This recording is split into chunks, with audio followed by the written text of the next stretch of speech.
Imagine a world drowning in chaos. Nations rise against nations. Nature lashes out in fury, and people everywhere are desperately searching for answers. Now, imagine this. The warnings were already given, not by governments, not by scientists, but by angels. Yes, those heavenly messengers, the ones who have appeared in the darkest moments of human history, the ones who announced the birth of kings and warned of the downfall of empires. But what are they saying about the end times? Have the angels already warned us about a catastrophic global event? Have they spoken of a third world war? And most importantly, what do they want you to know right now? Because this message isn't just ancient prophecy. It might be your final wake-up call. Get ready to uncover 7 divine revelations about the end of days. Because what you're about to hear could change the way you see everything forever. Long before humanity built cities, long before the first great wars, the angels had already seen the last. In the Book of Enoch, there are records of angels who witnessed visions of the end times.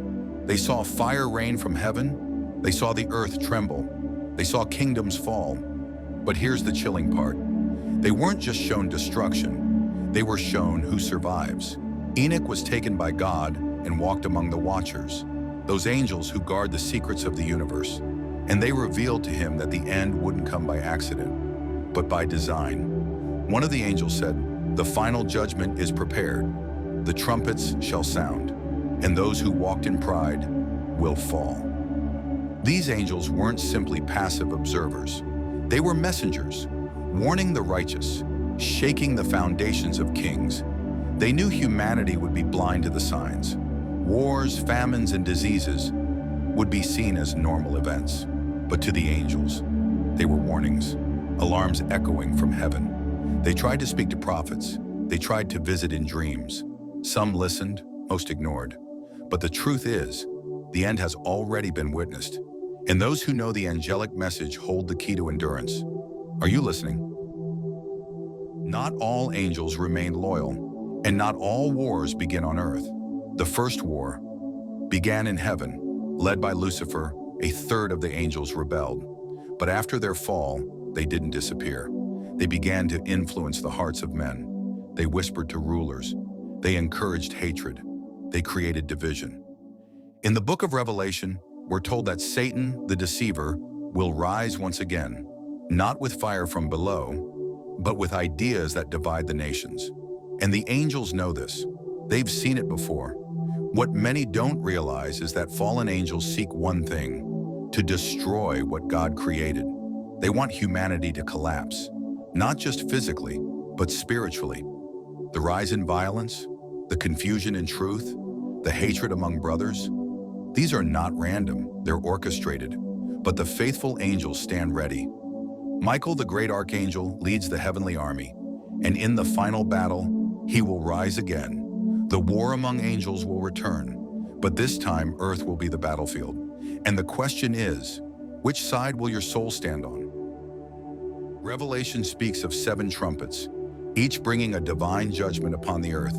And the third trumpet is one of the most terrifying. A great star falls from the sky, burning like a torch, and it poisons the rivers and springs. Its name is wormwood. Many scholars and prophets believe that this is no mere symbolism. They see it as a real celestial event, perhaps even a meteor or nuclear devastation. And the angels, they already know its path. Guardian angels of the earth's elements have tried to intervene, but judgment is set. Wormwood brings bitterness. It turns what gives life into death. In modern times, many fear the poisoning of our world, the pollution of waters, the radiation in our oceans, the chemicals in our rain. Could the angels be warning us that the third trumpet is near? They have been seen in visions, weeping over dying rivers. They mourn not for the planet, but for us, because it's not just about water. It's about the thirst of the soul. And when that thirst can no longer be quenched, what happens to humanity? The angels know, and they're trying to tell us before it's too late. Before the great destruction, before the chaos swallows nations, there is a moment of silence. And in that silence, the angels descend, but not with swords. They come with seals. In Revelation 7, 4 angels stand at the corners of the earth, holding back the winds of destruction, and another angel cries out, "Do not harm the earth or the sea or the trees until we have sealed the servants of our God." What does this mean? It means that God protects before he judges, and he sends angels to mark those who belong to him, not with ink, not with words, but with divine light. These angels move unseen through cities, whispering guidance, calling hearts to repentance, marking those who listen. Some feel a strange urgency in their spirit, a call to return, a desire to pray, a longing to forgive. Could this be the seal? The seal is more than protection. It is identity. It is purpose. And once the last soul is sealed, the winds are released. Judgment begins. This is not a myth. It is a divine operation happening silently, right now. Ask yourself, have the angels passed by you? Have you felt the whisper? And more importantly, have you answered it? In Revelation 19:17, there is a mysterious, powerful image, an angel, standing in the sun. He cries out in a loud voice to the birds of the sky, "Come, gather for the great supper of God." What is this angel doing? What is this supper? This is the final battlefield, the moment when the armies of earth march against the armies of heaven. And the angel in the sun is no ordinary messenger. He is announcing victory before the battle begins. He calls the birds to feast because he knows the enemy will fall. This angel represents divine justice. He shines like the sun because no darkness can cover him. He cannot be silenced. He cannot be stopped. But here's the warning. When that angel speaks, there is no time left. It is the final moment. Many will look at the sky and wonder why the sun seems to burn with a strange glow. Many will feel something stirring in the atmosphere. Could this be the angel preparing to speak? When angels take their place, creation trembles, because what they announce always comes to pass. And when the angel in the sun cries out, it will be the last call before everything changes. In Daniel 12, we are told, "At that time shall Michael stand up, the great prince who stands for the children of your people." Michael is not just any angel. He is a warrior prince, a defender of heaven's order, the one who cast out Lucifer himself. But in the end times, Michael returns, not in secret, not in silence, but with power and flame. He stands for the righteous. He fights for the weak. He defends those who can't defend themselves. He does not come to make peace. He comes to end the war. And when he rises, he will lead armies unseen. Hosts of heaven will descend behind him, and the forces of darkness will tremble. Many believe Michael is already among us, not walking in human form, but watching, waiting. There are stories of visions, of a shining being who appears when death is near. And instead of fear, he brings strength. Michael's sword is not of metal. It is of light. And when it strikes, no evil can resist. The time is drawing near, and the archangel is preparing. Because when God commands, Michael will rise again. In Revelation 10, a mighty angel descends from heaven, wrapped in a cloud, with a rainbow above his head. His face shines like the sun. His feet are pillars of fire, and in his hand he holds a little scroll. This angel roars like a lion, and when he speaks, 7 thunders answer. John is about to write what he hears, but a voice from heaven says, "Seal up what the 7 thunders said. Do not write it down." Why? Because some things are too sacred, too dangerous, too final. This scroll is believed to contain the last mystery, the final revelation, the moment when time itself will end. The angel declares, "There shall be no more delay. Time is up. The divine clock has struck its last second." When this angel speaks, there is no more waiting, no more warnings, no more second chances. The scroll is sweet to the mouth, but bitter to the stomach, just like truth, just like judgment. And now, that angel prepares to speak again. What will he say? Will we hear it this time? Or will the world remain asleep until the sky splits open?